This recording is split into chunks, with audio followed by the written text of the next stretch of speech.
여러분 일본 사람 가운데에 히로 오노다라고 하는 사람의 이름을 들어보신 적이 있으십니까? 아마도 그 이름은 들어보신 적이 없을지라도 이 사람의 스토리는 아마 많이들 들어보셨을 것입니다. 히로 오노다가 누구냐 했을 때 2차 세계대전이 이제 막바지로 흐르던 1944년에 이제 일본군 중위였던 그는 필리핀에 파병을 받습니다. 그래서 필리핀에서 일본을 위하여 일제를 위하여서 열심히 그곳에서 전쟁에 임하였습니다. 1945년 종전이 된 이후에 이제 종전이 되었고 일본이 패망하였다라고 하는 소식이 들려오지만 그는 그 사실을 받아들이지 못하고 홀로 필리핀에서 1974년까지 29년 동안이나 계속해서 세계 2차 대전을 싸우는 그런 사람입니다.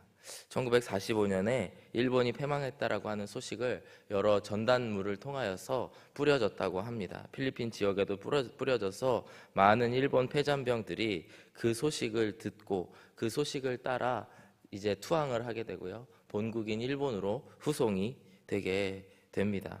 1945년 8월경에 이 전단물을 받게 된 히로 오나다는 이것이 모두 연합군의 프로파간다 기만 체계라고 믿고 그 항복을 하지 않습니다.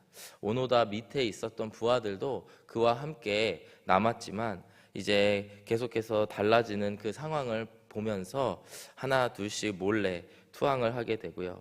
결국에는 오노다라고 하는 이 남자 혼자 남아서 무려 29년 동안이나 그가 필리핀에 머물면서 그 밀림 속을 헤매었다라고 합니다. 1974년에 이르러서 당시에 이제 대학생이었던 스즈키 노리오라고 하는 사람이 대학생이 히로 오나다에 대한 소식을 듣고 소문을 듣고 또 그에 대해 흥미를 가져서 그를 찾아가 끈질긴 설득을 하고 그 끝에 오노다는 종전했음을 받아들이고 이제 다시 본국인 일본으로 돌아오게 되었다고 합니다. 이 이야기를 들으면서 참 때가 이르렀는데 그 때를 알지 못하고 또 믿지 못하는 자가 얼마나 어리석은가 하는 생각이 들게 되었습니다. 우리가 함께 묵상하는 갈라디아서의 말씀은 계속해서 사도 바울이 은혜의 복음과 율법주의를 비교하면서 우리가 어느 쪽을 따라가고 있는 신앙인인지에 대해서 경고하고 있습니다. 그리고 그 율법주의야말로 복음처럼 보이지만 다른 복음임을 이야기하고 있습니다. 오늘 본문의 말씀을 보시게 되면요, 이 맥락에서 당시 로마에 있었던 후견인 제도라고 하는 그 문화적인 제도를 사용하여서 그거에 빗대어서 이제 은혜의 복음과 율법주의에 대해서 이야기를 하고 있고요. 그 가운데에 우리 예수님을 믿는 신앙인들이 그 유업이을자 또 상속자 아들의 신분을 갖고 있는 자들임에도 아버지의 때가 왔음에도 왜 아직도 그 때를 따라 살지 못하느냐고 말씀하고 있습니다. 간단히 이 후견인 제도가 어떤 제도인지를 설명을 드리면 이제 로마에서 아이가 태어나면은 만 14세까지는 부모와 함께 지낸다고 합니다. 어린아이이기 때문이죠. 근데 이제 14세가 되었을 때에는 각 가정에서 특히 유서 깊고 좀 물질적으로 풍요로운 집안일수록 이제 그 자녀들에게 이제 후견인을 둬서 또는 초등교사라고도 부르는 그 후견인을 둬서 그로 하여금 그 자녀가 훈련을 받도록 훈육을 받도록 합니다. 그런데 이 후견인은 가정 안에 속해 있는 종 혹은 노예 중에 학식이 뛰어나고 좀 의식이 있는 자를 뽑아서 그로 하여금 아들을 훈련시키는 제도를 의미합니다. 그런데 여러분, 이 훈련을 받는 아들은 누구냐면 아버지의 모든 상속물을 물려받게 될 그런 사람입니다. 반면에 그를 훈육하는 이 후견인은 어떤 사람이냐? 종이죠. 그런데 이 후견인에게 어느 정도의 권한이 있었느냐? 그 아들들을 말을 듣지 않거나 원하는 대로 훈련에 따라오지 않는다면 채찍질을 할 정도로 권한이 막대했다라고 합니다. 그래서 이 시간이 될 때까지 그 가정의 아버지가 이제 때가 찼다, 보통 만으로 25살 정도까지라고 하는데요. 10년이 넘는 그 시간 동안에 이 후견인, 종의 신분을 가진 후견인 밑에서 그 아들이 그 종의 종노릇을 하면서 훈련을 받게 된다라고 하는 것입니다. 이 아들의 입장에서 나는 상속자이고 저 사람은 종인데 그 밑에 그 말씀대로 순종하면서 훈련을 받는 것이 어떠했을까 우리가 상상해 볼 수가 있습니다. 이처럼 사도 바울은 이러한 후견인 제도를 소개하면서 이 가운데에 누가 어떤 것으로 비유하고 있는지를 살펴보기를 원합니다. 먼저 그 가정의 아버지는 이제 그 하나님을 이야기할 수가 있죠. 모든 것을 마련해 주시고 세팅해 주시는 분이 하나님이십니다. 그렇다면 이 후견인이 누구냐, 이 가정교사, 이 초등교사가 누구냐 했을 때에 바로 율법이었다라고 말씀을 하고 있습니다. 오늘의 본문인 1절과 2절의 말씀을 통해서 이러한 내용들을 우리가 살펴볼 수가 있습니다. 내가 또 말하노니 유업을 이을 자, 즉 상속자죠, 아들이죠. 유업을 이을 자가 모든 것의 주인이나 어렸을 동안에는 종과 다름이 없어서 이 후견인 아래에 있는 종과 같은 모습이다라고 하는 것이죠.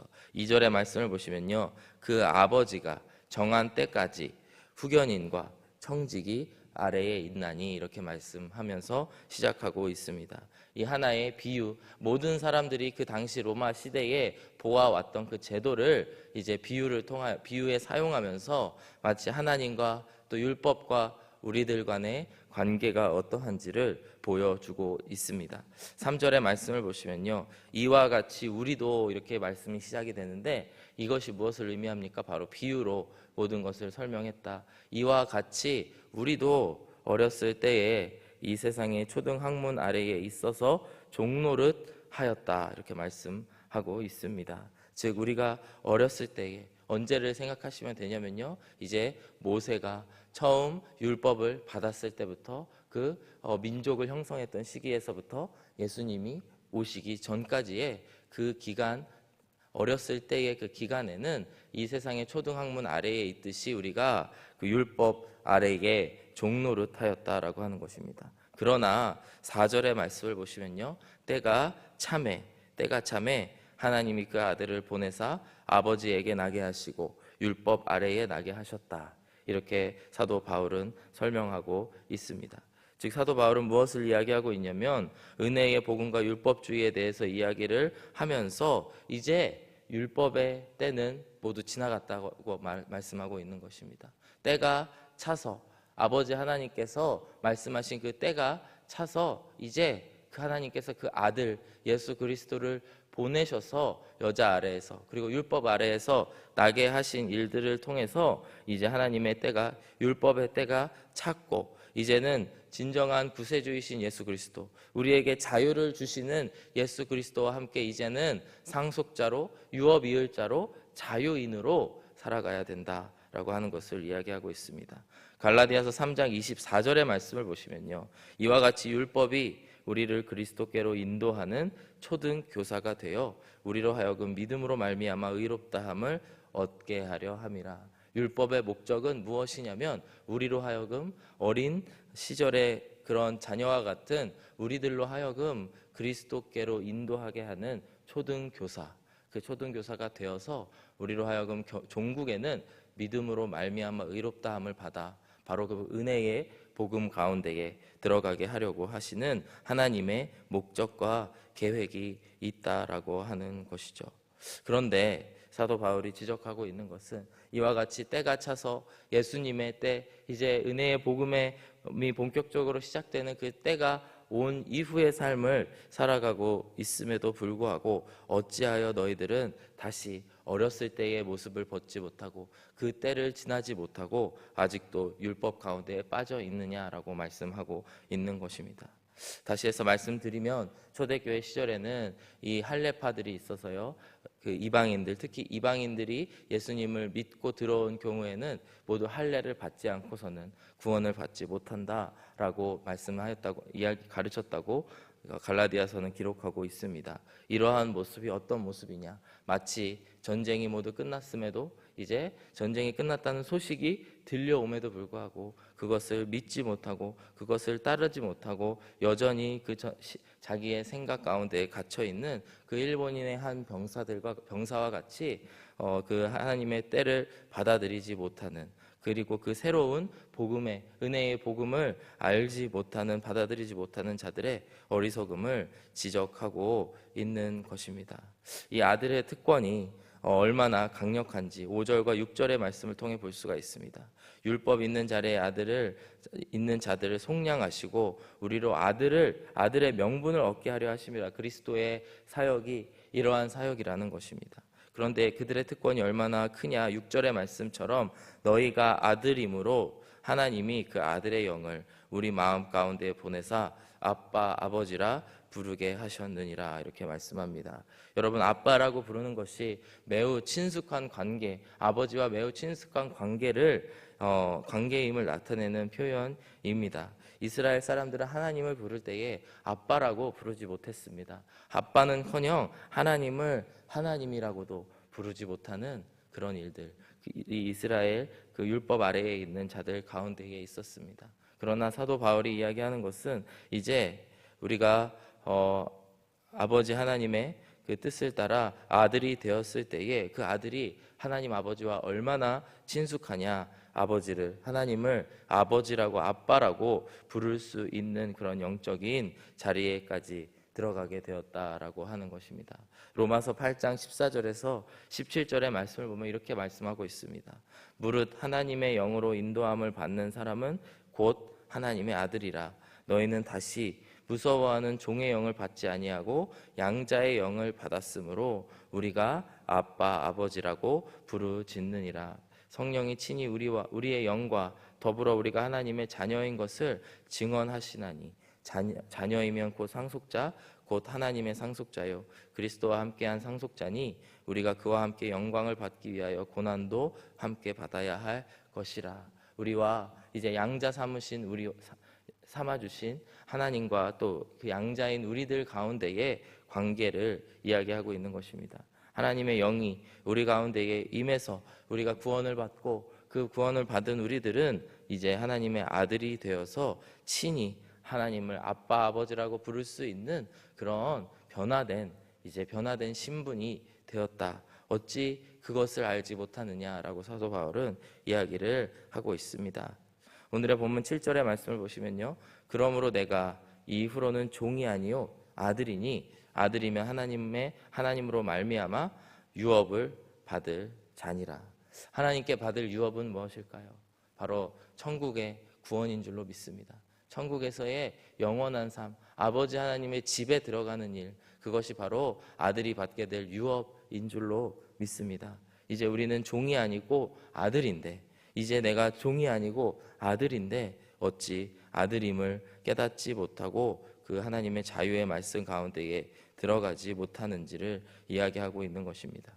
8절 이하의 말씀을 보시면요, 그러나 너희가 그때에는 하나님을 알지 못하여 본질상 하나님이 아닌 자들에게 종노릇하였더니 이제는 너희가 하나님을 알 뿐 아니라 더욱이 하나님이 아신 바 되었거늘 어찌하여 다시 약하고 천박한 초등학문으로 돌아가서 다시 그들에게 종노릇하려 하느냐. 사도 바울은 이야기하고 있습니다. 즉 이제 우리가 얼마나 변화된 신분이냐, 우리가 친숙하게 하나님을 아빠 아버지라고 부를 뿐만 아니고 하나님 아버지께서도 우리를 친히 아신 바 되셔서 우리를 아시거늘 어찌 천박한 이 초등학문, 어찌 그 후견인의 밑으로 돌아가는 그런 일들이 있겠느냐라고 말씀을 하고 있습니다.